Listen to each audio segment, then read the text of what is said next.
What's up mga katropa? Kung paano ako nakabalik dito sa Manila International Airport Project, panoorin nyo hanggang dulo.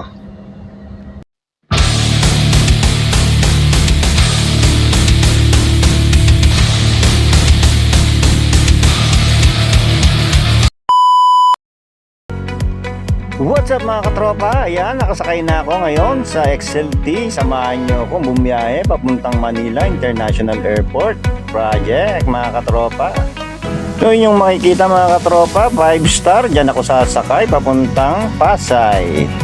So akita tayo mga katropa. Oop, traffic. Hanggang dito pa naman sa loob ng bus. Traffic pa rin mga katropa. So ayan mga katropa, nakabiyahe na ako. Excited na ako makabalik sa Manila International Airport Project mga katropa.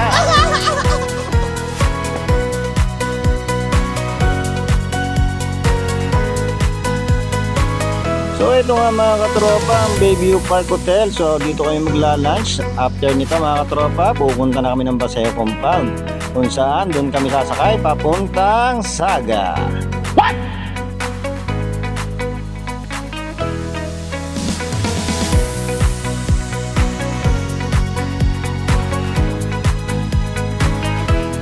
So mga katropa, katulad ng inaasahan natin, ayan na nga, dinatnan na namin dito sa Paseo Compound.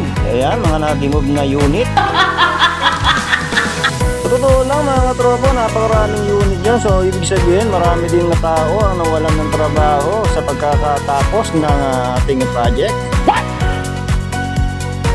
Ngayon nga mga katropa, isasakay na ako sa St. Camael papuntang Saga. Ito ang loob ng Supercat Camael. Sana all. So ito na nga mga katropa, ang pinakihintay natin, ang Saga. Oh my God! Wow!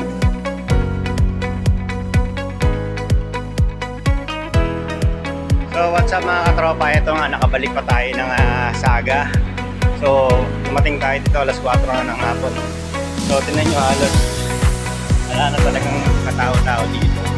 Okay na lang. So maswerte ko kasi pinatad ako na makabalik pa. So ayan. Okay.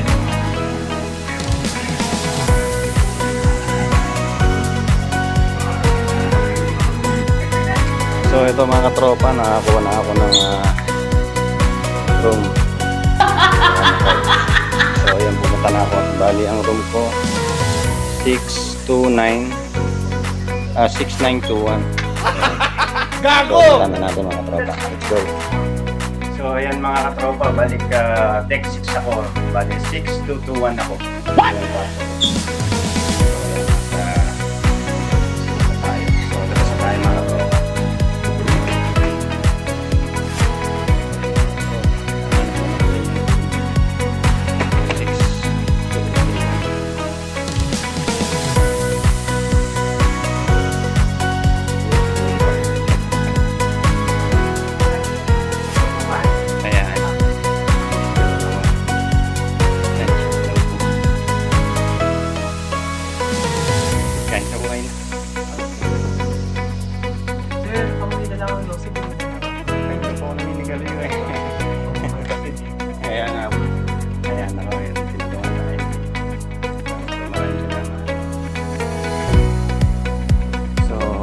Kuha tayo ng laundry basket mga katropa.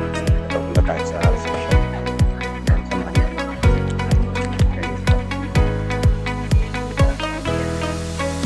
Ang pwede ko makakuha ng laundry basket.